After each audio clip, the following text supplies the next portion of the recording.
This is JS-400 and I've had it for pretty much a year now. And I have to confess, I was this close from moving on from it. But then I decided to invest a few euros into it to make it better.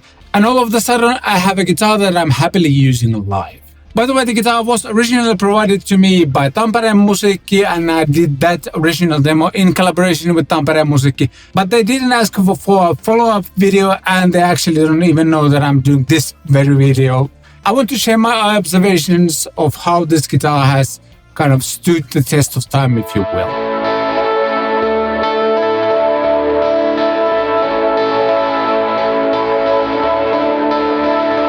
But let's talk about what happened after the initial demo. If you subscribe to the channel, and by the way, if you are not subscribed, please consider clicking the subscribe button, notification bell as well, and if you like the video, thumbs up as well. You might have noticed I've used this guitar a lot in my videos just because I like the sounds I was getting from this. But what you didn't see was me constantly tuning between the takes. Now this isn't my first ever budget-friendly guitar, so I knew something like this could happen. And also because I live in Finland, we go through drastic temperature and humidity changes during the year, so I kind of expected something like this might happen. And it's not just budget-friendly guitars, pretty much all guitars you import in Finland go through this, so this wasn't out of the ordinary. And for many parts, the jet has actually held up well. For example, there's still no sharp fret ends, which is really impressive, and I haven't really had to adjust the truss rod either.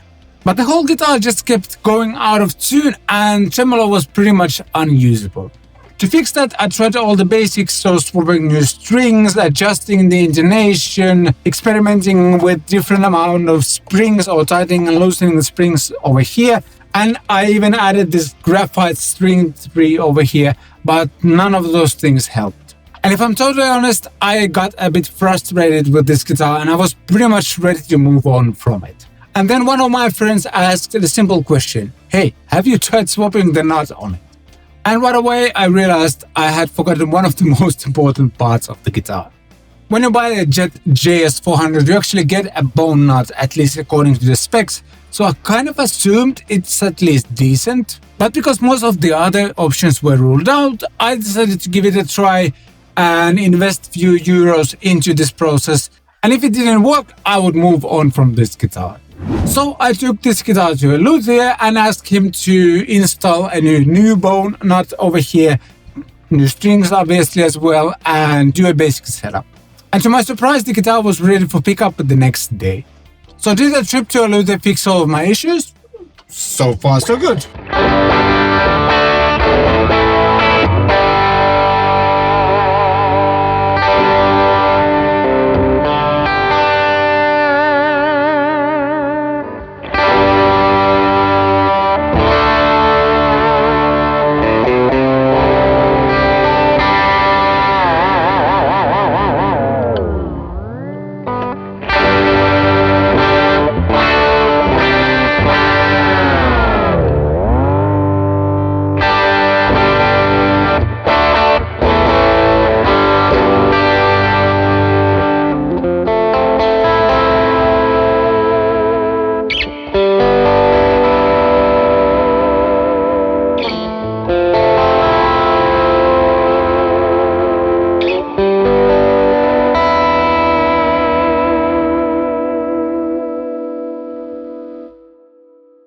This is like 100 million times better than it used to be.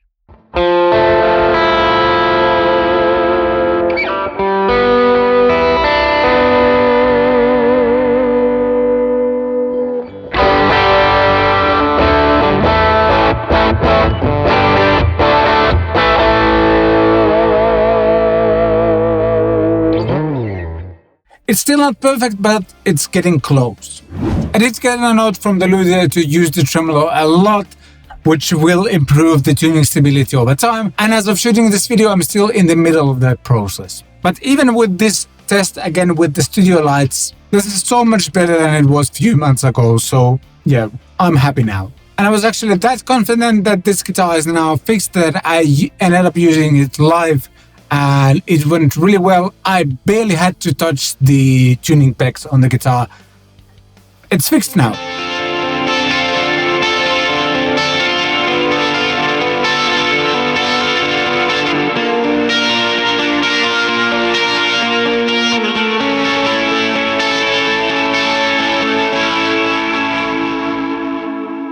So, what did I learn during this process? First of all, buying a budget-friendly guitar is always a gamble, which you probably knew already. That's kind of obvious. But if you get an instrument that inspires you right away, that's usually a good place to start from. And my main takeaway from the process I went with this guitar was that I'm really happy that I gave it time. Because my absolute initial reaction was like, hey, this is a cool looking instrument. It sounds great. I still really love the pickups. But the tuning instability kept creeping in all the time. And I was frustrated. I was ready to move on from it until I have the Luthier swap the nut. And it's great now. And again, I was using this live. And the next upgrades might be like upgrading to maybe lock-in tuners, things like that, to make it even more stable tuning-wise. But I wouldn't have come to this conclusion if I hadn't taken the time to really get to know this instrument and figure out how it behaves in my climate. And yeah, right now, this is my main gigging guitar, just because the versatility it provides with HSS pickup configuration, and it stays in tune. It has a tremolo if I want to use it, and I don't have to use it if I don't want to. Kind of obvious, but just say. If you got any questions, be sure to ask those in the comment section down below. I'll try to answer them to best of my knowledge. And all the YouTube things like liking the video, subscribing. By the way, I want to get to 10k soon. So if you enjoyed this video, please consider clicking the subscribe button as well. And yeah, if you got any questions, be sure to ask those down below. Thank you so much for watching. I shall see you next time.